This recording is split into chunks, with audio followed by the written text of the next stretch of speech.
Sir నమస్కారం sir. నమస్తే. Sir Sajjala Ramakrishna Reddy గారు మనం చూసుకుంటే ఎలక్షన్స్ రిజల్ట్స్ తర్వాత ఒక అజ్ఞాతంలోకి వెళ్ళిపోయారు. లేదా జగన్మోహన్ రెడ్డి గారు ఆయన దూరం పెట్టారని చెప్పేసి ఒక ప్రచారం అయితే జరిగింది. అంటే వైసీపీ ప్రధానంగా ఓడిపోవడంలో ఆయన పాత్ర కూడా ఉంది. ఆయన వల్లే ఓడిపోయింది. ఆయనే అన్ని బాధ్యతలు తీసుకున్నారు. జగన్మోహన్ రెడ్డి గారు తర్వాత ఆయనే ఉన్నారు అని చెప్పేసి ఒక విమర్శలైతే ఆరోపణలైతే ఆయన మీద ఉన్నాయి. అయితే ఇప్పుడు ఆయన్ని దూరం పెట్టేశారనుకున్న జగన్మోహన్ రెడ్డి గారే ఆయన్ని చేర్చుకొని వైసీపీ రాష్ట్ర కోఆర్డినేటర్ బాధ్యతలు ఆయనకి చేపట్టడంతో మరోసారి చర్చ జరిగింది. వైసీపీ ఎవరి కారణంగా అయితే ఓడిపోయిందో మళ్ళీ ఆయన తీసుకొచ్చి ఇలా పెట్టడం ఏంటి?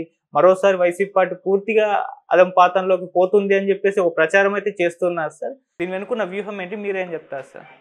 సజ్జల రామకృష్ణారెడ్డి గారి మీద ఒక అభిప్రాయం ముందు ప్రచారంలో ఉండేది. ఏమిటి ఆ అభిప్రాయం అంటే సకల శాఖ మంత్రి అనేవారు ఆయన. అంటే ఏ శాఖకు సంబంధించిన వ్యవహారం అయినా ఆ శాఖ మంత్రి కాకుండా సజ్జల మాత్రమే మాట్లాడతాడు అనేది. అలాగే ఏ విషయమైనా ఆయన దగ్గరికే వెళ్ళాలి, త్రూ ఆయనే ప్రాపర్ ఛానల్ అనేది ఒక అభిప్రాయం. అలాగే ఎవరికి యాక్సెస్ లేదు జగన్మోహన్ రెడ్డి దగ్గర, కేవలం సజ్జల ద్వారా వెళ్ళే విషయాలు మాత్రమే ఆయనకు చేరుతాయి. ఈవెన్ విజయసాయి రెడ్డికి కూడా యాక్సెస్ లేదు అనేటువంటి ఒక వాతావరణం అంటే రకరకాల శిబిరాలుగా నడిచింది అప్పుడు. అయితే ఇవన్నీ కూడా బయట నుంచి ప్రొజెక్ట్ అయినటువంటి అభిప్రాయాలు. దీనికి కొంత వాస్తవ పునాది కూడా ఉంది. వాళ్ళు వ్యవహరించిన తీరు అదే. కానీ సజ్జల వలన జరిగిందా, లేకపోతే సజ్జల డిజైనింగ్ లోపం వలన జరిగిందా ఈ పరాభవం అనేది, అది వాళ్ళు చూసి అబ్జర్వ్ చేసి రివ్యూ చేసుకోవాల్సినటువంటి వ్యవహారం. అది ఆ పార్టీ ఆంతరంగిక గొడవ, వైఎస్ఆర్సీపీ ఇంటర్నల్ అఫైర్. అది బయట నుంచి వచ్చినటువంటి విమర్శల ఆధారంగా ఇప్పుడు ఆయనకి ఆ పదవి ఇవ్వటం. అంటే విమర్శ చేసింది జగన్మోహన్ రెడ్డి కాదు, సజ్జల రామకృష్ణారెడ్డి మీద జగన్మోహన్ రెడ్డి కానీ లేకపోతే ఆ పార్టీలో ఉన్నటువంటి ఇతర నాయకులు కానీ నెగిటివ్గా మాట్లాడినటువంటి సందర్భాలు లేవు. పర్సనల్ లెవెల్లో కొంతమంది చిరాకుతో కోపంతో ఎక్కడైనా ఏదైనా మాట్లాడి ఉంటే అది అధికారిక ప్రకటన కాకపోయినప్పటికీ మీడియాలో బయటకు వచ్చిన సందర్భాలు ఉన్నాయి. లీకేజీల రూపంలో బయటకు వచ్చిన పరిస్థితి కూడా ఉంది. వీటిని గనక పరిగణనలో తీసుకోవాలి అనుకుంటే అచ్చెన్నాయుడు గారు నేరుగా తెలుగుదేశం పార్టీ 2019లో ఓడిపోయిన తర్వాత లోకేష్ గురించి ఆయన మాట్లాడిన ఒక వీడియో సోషల్ మీడియాలో సర్క్యులేట్ అయింది. మరి ఆ ప్రకారం వారిని ఎక్కడుంచాలి, వారిని ఆ క్షణమే పార్టీ నుంచి బహిష్కరిస్తారనే ప్రచారం జరిగింది. కానీ వారు ఉన్నారు కదా అక్కడ, అచ్చెన్నాయుడు గారు ఉన్నారు. ఈ రోజుకి ఆయన బాధ్యతల్లో ఉన్నాడు పైగా. కాబట్టి అప్పుడు లేనటువంటి ఇబ్బంది ఇప్పుడు సజ్జల రామకృష్ణారెడ్డిని పెట్టుకుంటే ఎందుకు వస్తుంది వీళ్ళకి? సజ్జల మీద విమర్శలు ఎవరైతే చేశారో వాళ్ళే ఇప్పుడు సజ్జలను ఎందుకు తీసుకుంటున్నాడని వీళ్ళే మళ్ళీ మాట్లాడుతున్నారు. ఆయన సాక్షి అనేటువంటి వ్యవస్థ ఏర్పాటు చేసిన దగ్గర నుంచి ఆయనతో ఉన్నాడు. ఇక్కడ ప్రధానంగా చూడవలసింది ఏంటంటే ఇంకొక విమర్శ ఉంది. సజ్జలని దగ్గరగా ఉంచుకోవడం వెనకాల సజ్జల అనే వ్యక్తి భారతి గారి మనిషి కాబట్టి ఈయన ఆయన్ని కాదనే పరిస్థితి లేక కార్నర్ అయిపోయి అనివార్యమైన స్థితిలో సజ్జల్ని కొనసాగిస్తున్నాడు. ఇప్పుడు అనివార్యమైనటువంటి పరిస్థితుల్లోనే కిచెన్ క్యాబినెట్ నుంచి వచ్చినటువంటి ఆదేశాల మేరకు సజ్జలకి బాధ్యత అప్పచెప్పారు అనేటువంటి స్పెక్యులేటివ్ స్టోరీస్ కూడా ఆల్రెడీ మార్కెట్లోకి వచ్చేసి ఉన్నాయి. దీంతో పాటు ఇంకొక ఇంట్రెస్టింగ్ టాపిక్ ఏంటంటే జగన్మోహన్ రెడ్డి గారి మీద వాళ్ళ ఇంటి నుంచి ఇన్ఫ్లుయెన్స్ ఉంది అనడానికి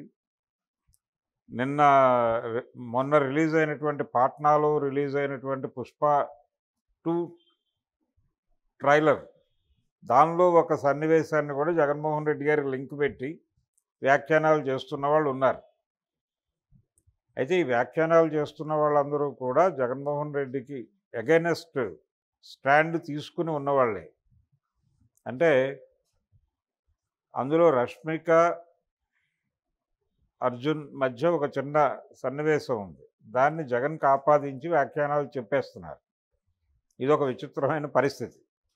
కాబట్టి టార్గెట్ వైఎస్ఆర్‌సీపీ అనే ప్రోగ్రాంలో భాగంగా అక్కడ ఏది జరిగినా దాన్ని ఇష్యూ చేసే ప్రయత్నం చేస్తున్నారు. అంటే పాత సామెత ఒకటుంది.